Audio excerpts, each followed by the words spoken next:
Government Commercial Workers Union is going to demonstrate today to protest against what it describes as worsening economic conditions which have led to the collapse of the country's industries, especially when the demonstration is expected to highlight the issues of implementation of the price deregulation policy, dollarization of the economy, rising inflation, unbridled trade, liberalization policies, power outages, corruption, among others.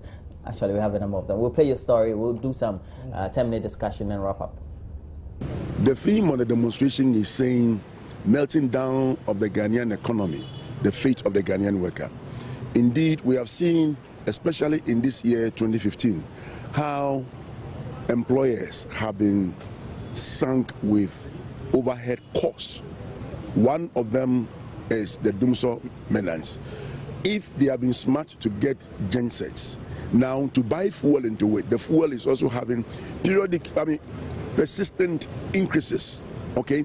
And you know it is not for free. It comes with a huge cost to the employer.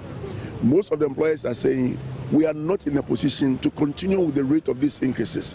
And if this will not stop somewhere, all we have to do is to close the job. Already, they've started right-sizing, they've started downsizing, and we have seen a pool of workers that have been declared redundant. And for us in ICU, we believe government must be told the story in plain words. This demonstration is not only necessary to bring pressure on government, but to let civil society also know what really has gone wrong in the economy and how all of us should be concerned and work hard to save it. Well, it has several demonstrations, and really it looks like government is already bored with demonstrations. Nothing is happening.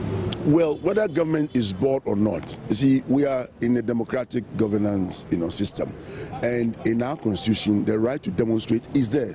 The framers of the law knows this right, okay? And therefore, if you attempt to go on demonstration, one, you allow the people who are either depressed or the message that you have that you want to sell out is told in an open way. When people speak out of their pent feelings, okay, they feel relief in a way. And for us, that is a strong psychological breakdown of the individual to keep the person from doing something untoward in society. So you're just demonstrating to vent your feelings. And Solomon Kota is the ICU General Secretary. But baffles my mind, though. But you are the finance person, the economist. Yeah. I'll take a shot, but just a concluding one on the violence. Please, please.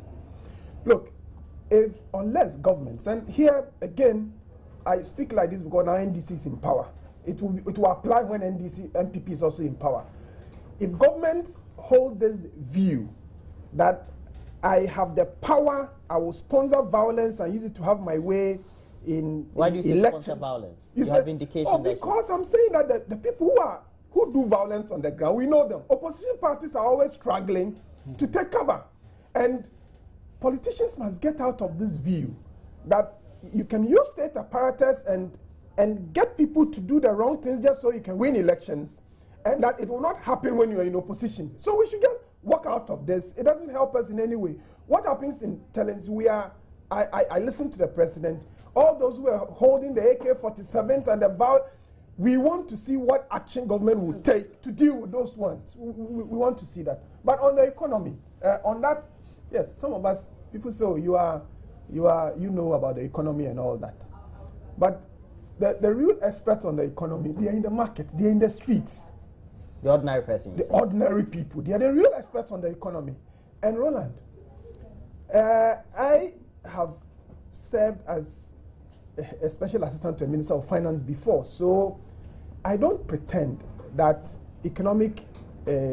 some of these economic problems will not come, and that as a developing country we will not have them.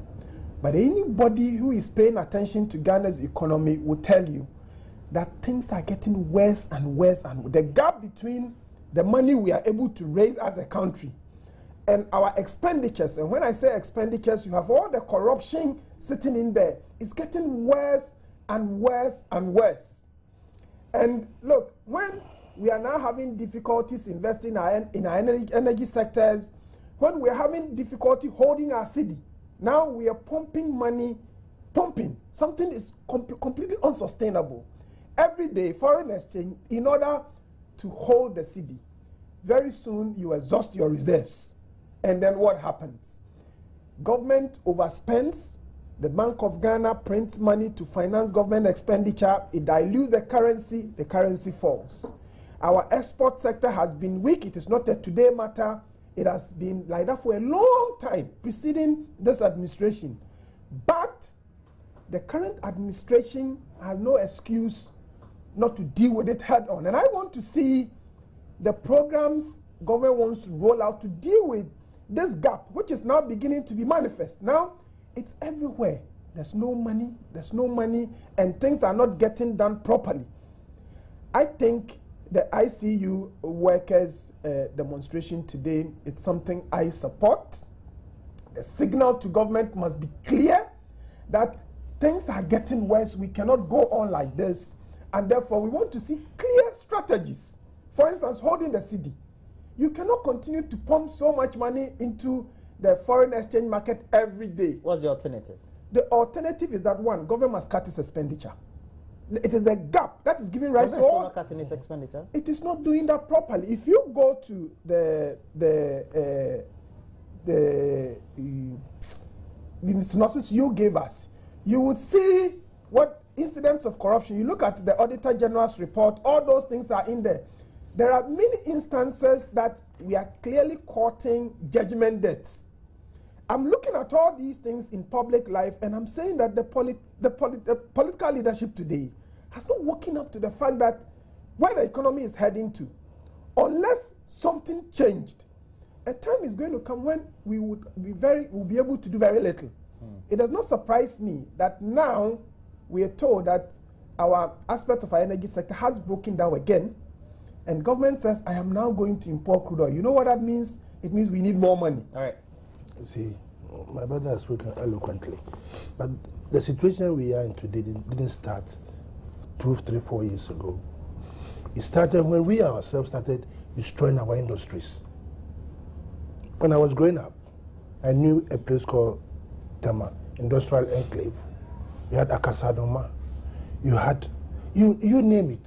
All the industries that will need to produce things for us to be able not to go and import. We're here. Kwame Nkrumah's 7-year development plan. Go there. We had silos where grains were kept in case we had farming. We'll be able. Kwame Nkrumah said that if he knew that times have changed. No, we have destroyed the. So until we go back to start creating the enable environment. Should go and rebuild silos. We want to see government strategy towards that. So now we have the government who is saying that we are importing too much sugar. So what are we rehabilitating? So let's cut back. Exactly. So what are we doing? We're now putting the Commander Sugar Factory in place. At what level is it now? You've mentioned that since last year. Yeah, I cannot tell you what, but I'm very positive that it's ongoing. It's progressing. You know, things that will stop us from importing. So our balance of trade with other countries. I was watching television 2 days ago, and they said our trade with China is about 5 billion. And I asked myself, who is benefiting? China is benefiting more than because go to the markets. Everything that is coming to this country is coming from China. So the only way you can stabilize your city is to ensure that those things stop coming into this country. Have we taken the measures? We have to. Have we started taking the measures? That's what Kuku Kwate wanted to know. Yeah, because he's not confident that the measures we're taking are good enough.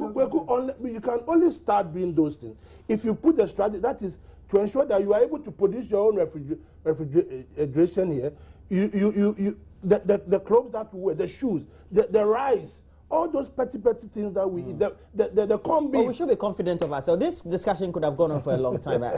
My time is up. 8:50. 8:50. And Afro Kuku Kwate, usually he likes news for 3 hours on the subject. But Kuku Kwate is a member of parliament for Obuasi West, is a member of the MPP, and also a member of Parliament's Finance Committee. Thanks for joining me. And also Joseph Ni Adekoka, thanks for joining me. Yeah. Greater Accra chairman of the NDC, went into reclusion for some time. He's back into public speaking live. And thanks for joining me, sir. Okay, next we bring you entertainment news, and it's brought to you by Airtel.